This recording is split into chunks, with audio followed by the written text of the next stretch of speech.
Hello and welcome along to the Andrew Eborn show, where my very special guest is that wonderful ALINE Waites. How are you, ALINE? Oh my God! I've just done my my dance class, and I How was missed it? most of it. Mr. Sainsbury came in halfway through and left all the things downstairs. So I've had to ask somebody to bring them up for me. So I might just disappear suddenly. Oh, no, However, I understand. Well, we spoke about, and we thought we'd do these little bite-sized chunks, the delightful ALINE Waites in just a little bit of little smidgens of yes, glorious drops. And we talked about Johnnie Fraser. Talk yes, to me about Johnnie. he's a dear soul. Well, he was. He just died, but he's got. I've just been reading this strange book of his. And it's very, very funny. It is called Not for Snowflakes, and it is an atheist's missal with jokes. So he's written about all the terrible, I mean, the serious bit is about all the terrible things that happen through religions of different kinds. And he goes through all the different religions and writes about terrible things that happen, because of people being religious. I think you might have seen the one that Mark wrote about his father. Yeah, well, we'll talk about that later, but that's amazing, that one. But anyway, he's a dear soul and very funny and terribly sweet. But unfortunately, he died a couple of days ago, I think, wasn't it? Yeah. And And how did you know him? How did you first meet him? I met him, I think it was at Worthing, because I used to live in Worthing, or at least I had a flat in Worthing. When I was doing the BBC, I used to travel backwards and forwards. And he was in the show. He was playing Heathcliff, which was so miscast. You couldn't imagine anybody less like Heathcliff.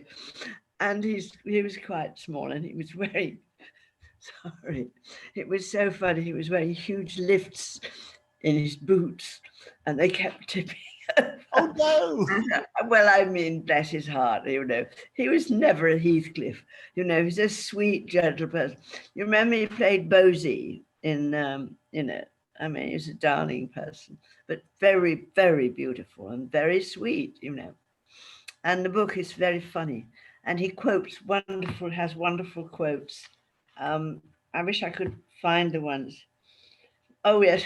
When all you have is a hammer, everything looks like a nail. Yes. There's the one that I love more than. Oh, this is the one. We are here on earth to do good for others. What the others are for, I don't know. That's W.H. But I mean, the book is full of little jokes like that. But it's a very serious book because he really is very worried about people being over religious. And I mean, the thing that Mark Shenton wrote about was amazing, I thought. So I think we ought to do that. Anyway, so I don't know what else to say about him. He's made loads and loads of movies. I'm sure everybody hears, don't they? Well, no, I don't. For Are those you who listening to don't, me? I am absolutely.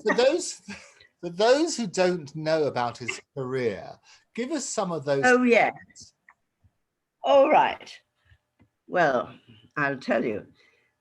John Fraser has made over 25 international films, was nominated for a BAFTA for Best Actor for his role in The Trials of Oscar Wilde, alongside Peter Finch and James Mason. So that's quite a good setup. Absolutely. He was in El Cid with Charlton Heston and Sophia Loren. Repulsion opposite Catherine Deneuve. That was a funny one as well.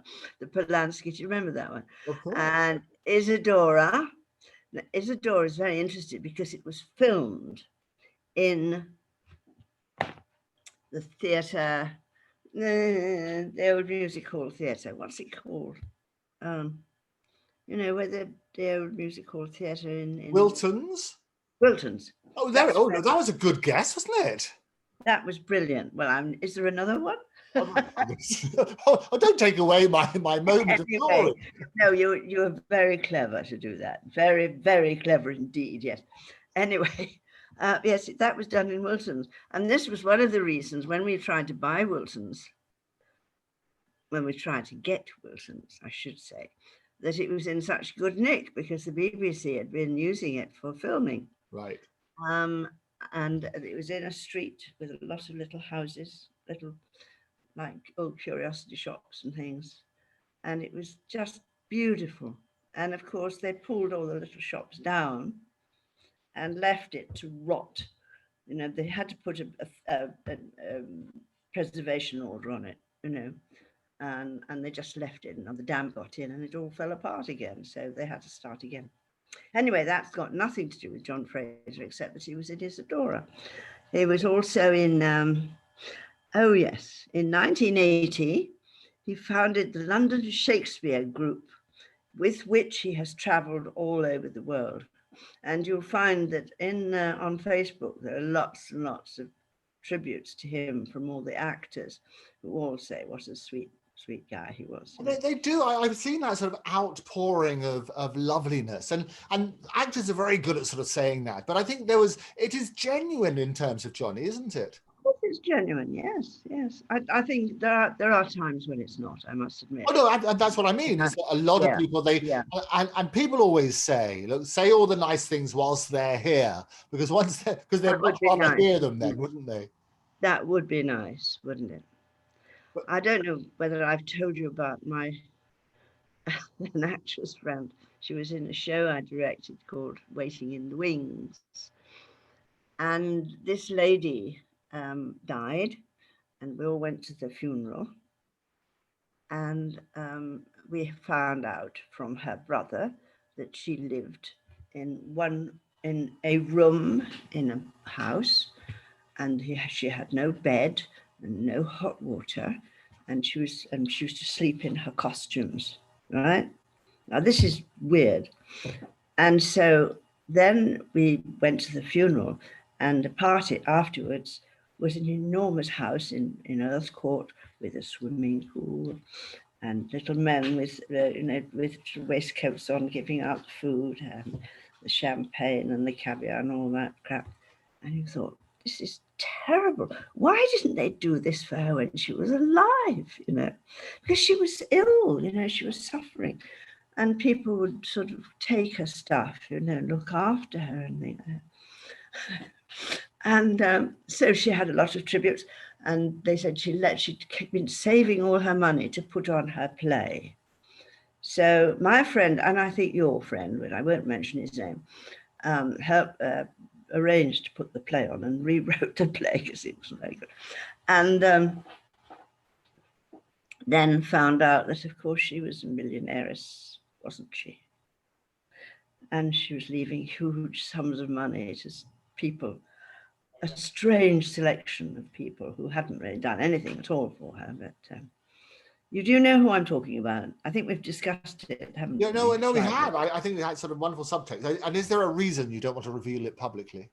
Well, I mean, yes, because I don't, yes, really. Okay. Because she's obviously very weird. And, you know, I mean, it's very unfortunate that she allowed people to spend money on her. And it is tricky, isn't it, Aline? Because and we often say this, is that sadly we've lost a lot of people these times, and it's human nature. They always have this outpouring of grief, even though sometimes they've never even met the person. It's as though we need focus. It's rather like, and it's all on the news at the moment about Diana. It's rather like when Diana died all those years ago. The whole nation took it to heart. They felt as though they knew her personally, and it was like losing somebody incredibly close. That is true. Well, I felt the same way. I was devastated when Diana died. Really, I was very upset. And I mean, I had no connection with her at all. I had no particular fondness for her. It's just the whole, her story is very tragic. I think that's what it is. And whatever they're saying now, you know, people saying, oh, I hated her, you know, and she was a bitch and all. But it doesn't matter. It's a very tragic story. And I think what happens is so often people need an outlet for their own emotion. People are pressure cookers, really. And I think what happens is when you have a moment of grief. I mean, I get particularly emotional when anybody talks about death and they come and say, look, they've passed, or you've got to go and say, look, you've got to work out what words you should say. And I've talked to lots of people about that. And it's a difficult one. I think so often, even if you don't know somebody, you have, it triggers something within you, doesn't it? And I think because we are precious, Yes. I think we don't let out those emotions. The problem with this year, of course, the problem this year is somebody dies, you think, oh, just another one. I mean, because so many people have died this year. You know, I mean, I think before March or before April or something, I did check up and there were 13 people that I knew very well. And they were, you know, people who'd worked for me, you know, people who'd worked for Abu Dhabi, and people who worked for the Rough Calf. And Equity, all those different places that I belonged to, and there were people just dying all the time. And it wasn't necessarily COVID, but I think that COVID brings it on. You know what I mean? If they've got some hidden problem, you know, they might die in 2 or 3 years, but when COVID comes, they die straight away. I think. Yeah, and it's always a problem. And you know, I'm never a fan of the bland statistics because you've got to drill down into it and look at the weasel words that people use. Yeah. And whether people die with or because of, I mean, there's a huge difference. Yeah. But also, I think it's more going back to, we mustn't get numbed to human tragedy. And the more that we just hear about statistics, the less we forget about the real lives behind those statistics. And that's my point, is that you personify, when you see a child on a beach who has died because they tried to cross over in an ocean or whatever, that personifies the story for you rather than just here's X number of people. And I think it's in the same way when we talk about people who are passing, even if you don't know them, because you can see the face, you learn about the history and everything, you then share that emotion. Because as soon as we become numb to the world, we lose a little bit of our humanity, don't we? Well, I guess so. But I mean, I feel embarrassed sometimes because I don't show emotion terribly well. In fact, when Robin died, we had a wonderful, wonderful funeral. I mean, it was great fun. But his ex-wife, I was worried in the day because we all went together. And I said, oh my goodness, I think I'm getting a cold. I'm all sniffly. And she said, that's good, darling. They'll think you're crying. I mean, what is it? But then there is a thing that some people cry at funerals. They think it's the thing to do. You know, I don't. In the olden days, people used to employ wailers, didn't they? Wailers, yeah. Well, Maria is a wailer. Oh, bless her heart. She was wonderful. I mean, she was there at the end as well, you know, when she came with me to the hospital and he was, you know, and we waited with him until he was cold. No. And then she went and looked at him when he was, you know, in the funeral parlor, and I went as well, of course. But he wasn't there, of course. I mean, once they've gone, they're gone. You know, it's extraordinary, quite extraordinary. And that is the thing. I mean, they always say there are two things in life which are certain: death and taxes. And a lot of people, some people are very happy. Yes. Well, exactly. Some people are very happy to talk about and to plan, because I always felt, and everybody loses everybody at some stage, and I always think it's helpful. And you know, I bang on about this, to say today what you want to say to the people, because tomorrow it may be too late. Absolutely. And I always think that the way that grief is always going to be difficult, and we don't want to be numb to the whole situation, but it feels better. And I've been there. It feels better if you don't go around saying, oh, I wish I'd told them this, or I wish I'd said that, or whatever. So if you had a chance, and as you know, I lost my mother this year, my father a few years earlier, but in each instance, the good thing, in terms of there might have been a good thing, is I had time to prepare. It's never easy. I don't pretend it's easy, but you have a chance to say goodbye. You have a chance to do small things, like I learned how to bake a pavlova. I learned that on this program. My mother's favorite dish, and that was delightful. I could take her down a pavlova. It's a small thing, but I had an opportunity to do it. So the pain doesn't go away altogether, but it eases the pain by That's doing those what, things. isn't it? Yeah. Yes, well, I mean, obviously I was with Robin right to, when he died and afterwards. It was he died in a very pleasant way, I must admit. He'd been on the day before, Maria and his other daughter had been here, and a few days before that, Kelly came, and he was on the phone that evening, to Jim McManus, making jokes, and in the morning he woke up and he said, "Oh, I think I need some oxygen," because he hadn't had any. And so I said, "Right, I'll go and see if I can get some." So I sort of went out looking for oxygen.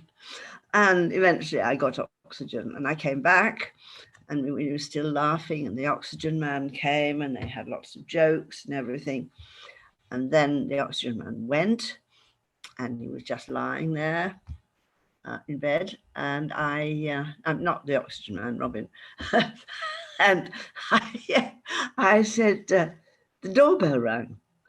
And he had been expecting a yellow cover, because he was absolutely mad about yellow. Everything had to be yellow, a yellow cover for something or other. So I said, "Oh, that'll be it." So I went down the stairs to answer the door. I came back up, and he was dead. And he was just lying there looking at his favorite tree, and he was fine.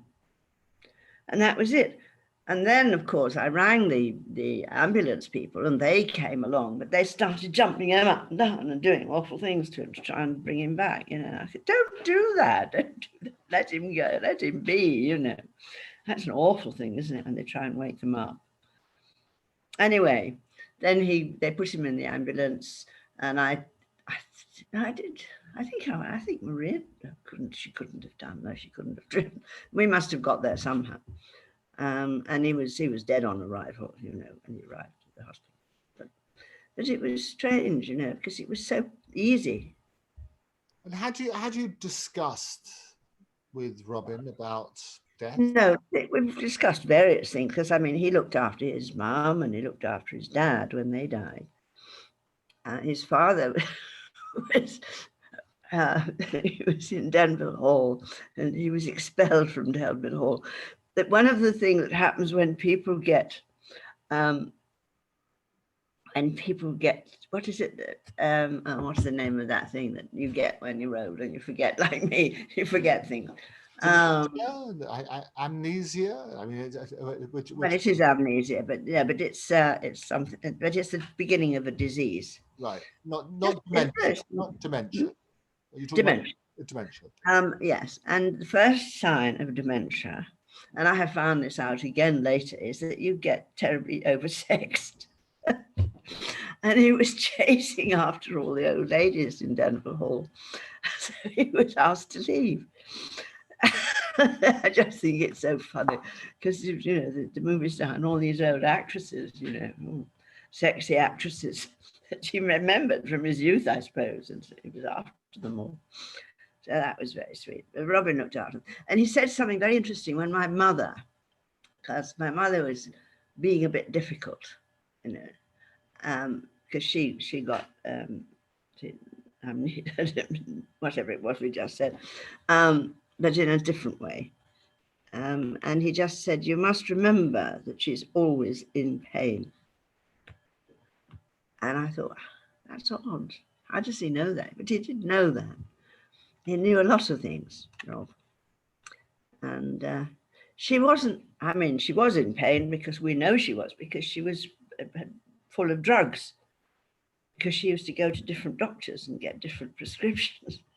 So she went mad, of course. That's why I never take anything at all. Right.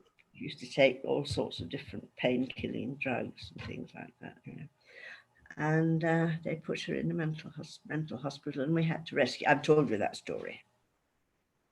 We had to kidnap her from the mental hospital. Well, you had a similar story in the news this week, didn't you? About an ex-nurse who went to get her mother with dementia and wanted to take her out during lockdown from one of the homes, and the police came along. And No, I didn't know about that. I haven't been. The police got involved rather than interfered. From the police's point of view, they would say they had to enforce something. It's really, it's a strange time, isn't it? When Oh, it's absolutely extraordinary. Yes. Yes. and the great ray of hope, I think, was just discovering yesterday, this week anyway, that they may have discovered a vaccine. Then all of a sudden, everybody's declaring they may have discovered a vaccine. We've got, which is lovely. I mean, Especially Mr. Trump. all Mr. on. Trump did it all on his own. Yes, You know, he discovered it. It is. Oh, Well, it's a ray of hope. We like rays of hope. We are so talking about, as I say, in the same way as people need to have a way of exercising their demons, but also to have a focus for emotion. I think this is why people bottle things up. That's why people have these big outbursts of grief for people they don't really know. People ask me why I never cry. I don't cry. The only time I cry is when something wonderful happens.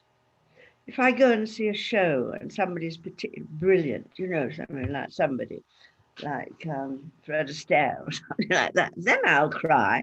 Right. Because I see that is wonderful, and then I cry. I don't cry about sad things ever. Is that weird? No, I think that, but nobody should criticize other people's emotions. I think there's expectancy. And what I find, I mean, you must have done even from early days at school, is that the most inopportune moment when everybody's supposed to be serious, suddenly you get the giggles or something. Have you ever done that? Oh, all the time. There you go. And I'm all sure the time.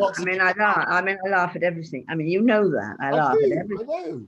And it's very difficult. I mean, that's why I love Johnnie's book, because he's talking about really serious stuff, you know, about people, you know, crucifying people and things like that, you know, and then they put a funny joke in, you know, it's wonderful. That's why I love it. But you must get it, actually. Oh, no, it's fantastic. And that's a stunning book, stunning sense of humor. But people need that outlet. It's rather when you're creating a film, it's always about the journey. We always talk about writers. And I love it when people take you on that roller coaster of emotion. And I always find that humor is firstly the most disarming way to deal with things. It's rather than people, and we talked about this in terms of interview styles, if you like. Sometimes on many newscasters around the world and many interviewers around the world, they like to have this very confrontational, rah, rah, and somebody comes on and you're going to catch more, what do they say, more wasps with honey than you are with something along those lines. But you're right, aren't you? I think if you can deal with a certain amount of charm, and you can work on that sort of basis but also working on the fact that people like to go on a journey. If you need these outlets for emotion. You need to have the extreme of grief, and you need to have ways to laugh, and you can do that and embrace humanity. So if there's a lesson at all, is absolutely tell people today what you really think of them. Do today, carpe diem, go fishing today, and make sure that you say today what you really think about people. Build those bridges, because I think that's important. But some bridges should not be built. I know you were saying about this. Some people you have to leave. You have to go. You have to go from, like Mark and his father. Oh God, that's unbelievable that your father should send a letter to your son with all that stuff in it. I think he's probably got dementia. Do you think he might have? Well, tell people who don't know the benefit of this. What's the background to that story? The background to that story is Mark Shenton, who is a very lovely, sweet man, but is gay. And so that's a label. We don't like labels. But his father is very religious. And he wrote him a letter recently, because he'd been very, very ill, Mark. And his father wrote this letter saying, you know, you're going to hell, and, you know, you've got the devil inside you, and this homosexuality is, you know, it was horrible. I didn't learn it by heart, obviously, but that was the idea. But send that to his son, who was not well, sort of telling him he was going to go to hell and everything. But I mean, this is the kind of thing, and of course, all the religions, there's always a branch of every religion that is like that, which is really strange, isn't it? Well, I think it's, and you know me, it's all about jaw, not war. I have, I try, Your thoughts no good if you're going to say things like that. well, no, but you have to understand where certain things are coming from. So you're right, and there are abhorrent things that people say, but I think the best way of doing tackling abhorrent things is to talk about it and to make people understand why they are abhorrent. So we have in the news today where people will start saying things and they'll pull the plug on them, so you can't hear what they're saying. And I have this discussion with people and say, look, isn't it better that you give people a platform in terms of give them enough rope and they can hang themselves and they can realize the error of their ways? What I like to do, and I've done this a few times on this program. Never will, never. Oh no, but you'll be surprised. I think sometimes I like taking people on the road to Damascus. I like them to talk it through, where I can logically and calmly show them, I would hope, the error of their ways. And there are some things which are abhorrent, absolutely abhorrent, and you can turn around, and if you can make people understand that, rather than shutting the door and pretending they're not there and keep saying it, because they'll keep saying it if you're in the room or not, I would prefer to turn around and get a forum where people can talk about things and try and understand the other person's point of view. I won't succeed all the time, but from my point of view, I would rather that happen than just shut the door and pretend they're not there. Because if you shut the door and pretend they're not there, what happens? They'll keep on spouting all the rubbish, as opposed to let me see. They always will. They always will. You must know that. I don't know that. I don't know that. And the reason I don't know that is I know that we've had conversions. We've managed to convert people. We've had the road to Damascus. We've managed to make people see the error of their ways. And if that happens, that's got to be good, hasn't it? Are you going to try and teach me the error of my ways? Oh, I should take the plank out of my own eye first. I think before I would dare even look for the speck in yours. You have no errors. It's always a delight. Well, listen, a final thought, then I will let you go and unpack your thing, your fish fingers, which are no longer frozen. Fish fingers? Heavens to Betsy. I know it's a joke. Give me, in final words then, how would Johnnie Fraser, how would he like to be remembered? Well, that is he has also written a wonderful book about being an actor. And I haven't read that, and I would like to read it. That must be my next task. How would he like to be remembered? I think just as a lovely person who helps the others, not knowing what the others are for. I love that phrase, and that is my favorite line. I love that one. Well, it's an absolute delight. I think this is the funniest thing. It's wonderful. I'm here to do good for others. What the others are for, I don't know. Brilliant. Men of intemperate mind never can be free. Their passions forge their fetters. Wise words indeed. ALINE Waites, it's always a pleasure. Thank you so much. Well, you're very welcome. And I will go and see if my stuff is right. Do you like my mug? Have you seen it? Let's see your mug. What does it say? Where do you want it to be? The original? The original Founding Fathers. Oh, I do like your mug because you have a soft spot. Real people in front of the, all the old presidents and things. Yeah, there we go. No, fantastic. I love the mug. They were supposed to be called the Founding Fathers, but actually it's the Indians that are the Founding Fathers. It's always a good point. And we should always make sure, that's one thing we should do, is look at history, because so often history is written by the winners. And actually the truth is another topic that we will cover in another session. It's one of these. We were going to talk about Polari as well. I know. Yes, there's something that I want to say to you, not now, but shortly. And that is about the way what we call civilians don't understand what actors are saying. And also, somebody was saying how that somebody had said to her, but you actors must be all right because you're all on Fraser, you're on, what's it called? Next Quick. Keep seeing you on Next Week. You must be all right. They don't understand that you don't get paid for being on next. You know, you've already been paid. That sort of remark, you know, they just can't possibly understand what Well, it's like to be an actor. the And road who to would? understanding is to tell people. So I Well, forgive everybody. I I forgive tell people, everybody for but they ignorance. don't believe it. They Well, also believe actors are rich. That's another thing. well, some are. That's the problem. Not very many. Most aren't, and most, I was alarmed at the statistics. If you look at most members of Equity, there is a huge percentage who earn less than £5,000 a year. That's right. Yeah, that's right. So we should But they still do it. Why?